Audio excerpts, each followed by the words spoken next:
Hola a todos y bienvenidos a Bro Story, el canal con las mejores historias o cuentos cortos para todos mis bros. Mi nombre es Pedro y tal vez ustedes no lo sabían, pero me dedico a fotografiar domicilios que están en venta o alquiler. Trabajo con mi socia Alessa, quien es una muy exitosa agente de bienes raíces.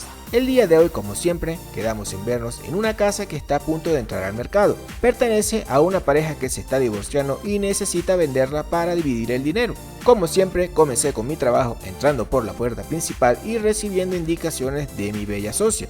Esta vez ella quería algo diferente. En vez de fotografías, ella pensó que un video recorrido de la casa se vería mejor, así que empecé a grabar con mi cámara mientras ella describía el domicilio. Alessa y yo tenemos un pequeño juego. Ella no lo sabe, pero cuando ella no está mirando, me gusta grabarla. Desde que ella me dejó, no he podido sacarla de mi cabeza y me gusta verla trabajando una y otra vez. El negocio va muy bien, ella tiene talento vendiendo y yo tengo talento con la cámara, así que aunque estamos separados románticamente, seguimos juntos como socios. Continuamos el tour por la casa, esta vez en la sala con cocina americana que me recordaba a la sala con cocina americana que compartíamos cuando vivíamos juntos. En realidad todo me recordaba cuando vivíamos juntos y por esta razón yo estaba decidido a convencerla de que volviéramos. Juguetonamente empecé con mi estrategia y a ella parecía agradarle. Yo presentía que esta tarde iba a tener suerte y por eso hasta me había limpiado las orejas. La seguí hasta la segunda planta en donde se encontraban los dormitorios y en donde nos llevaríamos una sorpresa.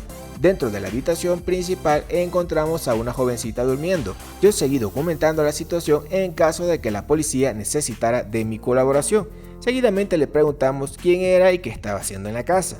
Aunque mi socia pudo reconocerla, ella era la hija mayor de los dueños de la casa, quien aparentemente después de una noche de tragos decidió quedarse a dormir en su antigua habitación. Mi socia me pidió que las dejara solas mientras le explicaba a la jovencita que debía abandonar la casa pues sus papás la habían colocado en venta. Ella, un poco aturdida, no entendía muy bien la situación, pero finalmente logramos terminar con el recorrido. La casa terminó vendiéndose por la mitad de lo que los dueños pedían. Aparentemente la hija contrató a un abogado de dudosa reputación que la compró para ella.